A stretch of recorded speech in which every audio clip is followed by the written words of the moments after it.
ഇന്ന് ഡിസംബർ മാസം 26-ാം തീയതി.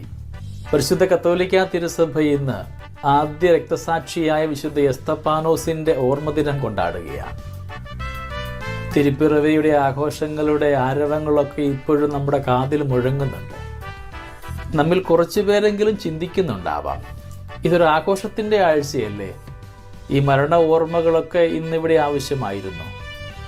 ഒരു സാധാരണ ചിന്ത തന്നെയാണത്. നാം ധ്യാനിക്കേണ്ടത് തിരുപ്പിറവിയുടെ നിറവിൽ നാമൊക്കെ ആയിരിക്കുമ്പോഴും നമ്മുടെ മനസ്സിലേക്ക് കൊണ്ടുവരേണ്ടത് നിന്റെ ജീവിതത്തിൽ കുരിശിൻ്റെ നിഴൽ കൂടെ തന്നെ ഉണ്ടെന്നാ.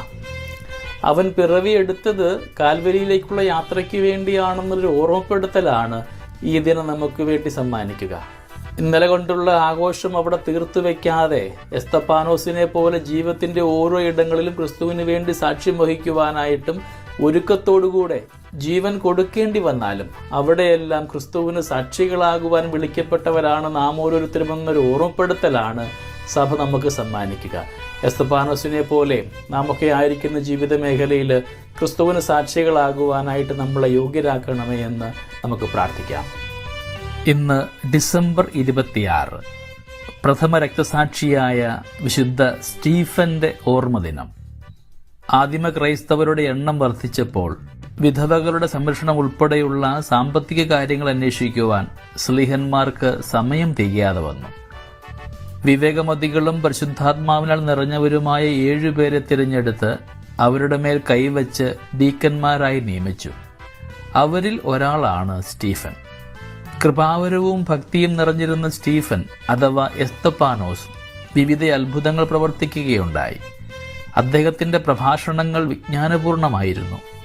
അവയെ ചെറുത്തു നിൽക്കുവാൻ കഴിയാതെയായപ്പോൾ അദ്ദേഹം മോശയ്ക്കും ദൈവത്തിനുമെതിരായി ദൂഷണം പറയുന്നുവെന്ന് ആരോപിച്ച് യഹൂദ പുരോഹിതന്മാരുടെ അടുക്കലേക്ക് ആനയിക്കപ്പെട്ടു. പ്രധാന പുരോഹിതന്റെ ചോദ്യത്തിന് സ്റ്റീഫൻ നൽകിയ പ്രഗത്ഭമായ മറുപടി അപ്പസ്തോല പ്രവർത്തനങ്ങളുടെ 7-ാം അധ്യായത്തിൽ കാണാം. യഹൂദ ചരിത്രം വിവരിച്ചതിന് ശേഷം അദ്ദേഹം വെല്ലുവിളിക്കുന്നു, ദുശാഠ്യക്കാരെ, നിങ്ങളും നിങ്ങളുടെ പിതാക്കന്മാരെ പോലെ സദാ പരിശുദ്ധാത്മാവിനെ എതിർക്കുന്നു. പ്രവാചകന്മാരിൽ ആരെയെങ്കിലും നിങ്ങൾ മർദ്ദിക്കാതിരുന്നിട്ടുണ്ടോ? ദൈവദൂതന്മാർ വഴി നിങ്ങൾക്ക് ന്യായപ്രമാണങ്ങൾ ലഭിച്ചു, എന്നാൽ നിങ്ങൾ അതനുസരിച്ചില്ല. ഇതാ സ്വർഗകവാടം തുറന്നിരിക്കുന്നതും മനുഷ്യപുത്രൻ ദൈവത്തിന്റെ വലതുഭാഗത്ത് നിൽക്കുന്നതും ഞാൻ കാണുന്നു. ഉടനെ ജനങ്ങൾ അദ്ദേഹത്തെ പിടിച്ച് നഗരത്തിന് വെളിയിലേക്ക് കൊണ്ടുപോയി കല്ലെറിഞ്ഞു. തത്സമയം സ്റ്റീഫൻ പ്രാർത്ഥിച്ചു, കർത്താവേ, ഈ പാപം അവരുടെ മേൽ ചുമത്തരുതേ. ഇത്രയും പറഞ്ഞിട്ട് അദ്ദേഹം കർത്താവിൽ നിദ്ര പ്രാപിച്ചു. സ്റ്റീഫൻ യേശുവിന്റെ ഒരു യഥാർത്ഥ ശിഷ്യനായിരുന്നു. അദ്ദേഹം അവിടുത്തെ പൂർണ്ണമായി അനുകരിച്ചു. സ്റ്റീഫനോടുകൂടി വിശ്വാസത്തിന് തങ്ങളുടെ രക്തം കൊണ്ട് മുദ്ര ചാർത്തിയ രക്തസാക്ഷികളുടെ നീണ്ട നിരയ്ക്ക് തുടക്കമായി. ദൈവം മനുഷ്യനായത് സ്വർഗത്തിന്റെ വാതിലുകൾ മനുഷ്യരാശിക്കു വേണ്ടി തുറന്നിടാനാണെന്ന് അവരൊക്കെയും ധൈര്യപൂർവ്വം സാക്ഷ്യം നൽകി.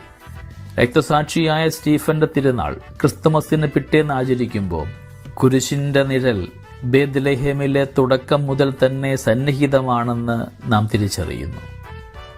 സ്നേഹമുള്ളവരെ, സ്നേഹം ഒരു ചെറിയ പദമായിരിക്കാം, എന്നാൽ നിർമ്മല സ്നേഹം ദൈവത്തോടും തൻ്റെ അയൽക്കാരനോടുമുള്ള മനുഷ്യന്റെ ബന്ധം മുഴുവനും സമാഹരിക്കുന്നുണ്ട്.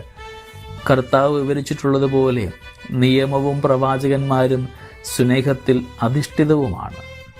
ആദ്യ രക്തസാക്ഷിയായ എസ്തപ്പാനോസിനെ പോലെ നമുക്ക് ജീവിത മേഖലയിൽ ഇന്ന് ദൈനംദിനം ഒരുപാട് കുരിശുകൾ ചുമക്കുമ്പോൾ, പാടുപീഠകൾ ഉണ്ടാകുമ്പോൾ, സങ്കടങ്ങളുടെ നിർച്ചുഴികൾ ഉണ്ടാകുമ്പോഴുമൊക്കെ ക്രിസ്തുവിൽ ശരണപ്പെട്ടുകൊണ്ട് എനിക്കായിട്ട് ഇന്നലെ പിറവിയെടുത്തവൻ എന്നെ കാത്തുപരിപാലിക്കുവാൻ ശക്തനാണെന്നും അവനുവേണ്ടി എൻ്റെ ജീവിതം ഒഴിഞ്ഞു വെക്കുവാനായിട്ട് എനിക്ക് മനസ്സുണ്ടാകുമെന്നുള്ള തീരുമാനമെടുക്കുമ്പോഴാണ് ഓരോ തിരുനാളും ആഘോഷങ്ങളുമൊക്കെ അനുഗ്രഹമായിട്ട് മാറുക. എസ്തപ്പാനോസിനെ പോലെ നമ്മുടെ ജീവിതത്തിലും ധൈര്യം സംഭരിച്ചുകൊണ്ട് എല്ലായ്പ്പോഴും ക്രിസ്തുവിൻ്റെ സാക്ഷികളാകുവാനായിട്ട് നമുക്ക് പരിശ്രമിക്കാം. ദൈവം നമ്മളെല്ലാവരെയും സമൃദ്ധമായി അനുഗ്രഹിക്കട്ടെ. നമ്മുടെ കർത്താവ് ഈശോ മിശിഹായുടെ കൃപയും പിതാവായ ദൈവത്തിൻ്റെ സ്നേഹവും പരിശുദ്ധാത്മാവിൻ്റെ സഹവാസവും നമ്മുടെ കൂടെ എന്നും ഉണ്ടായിരിക്കട്ടെ, ഇപ്പോഴും എപ്പോഴും എന്നേക്കും. ആമേൻ.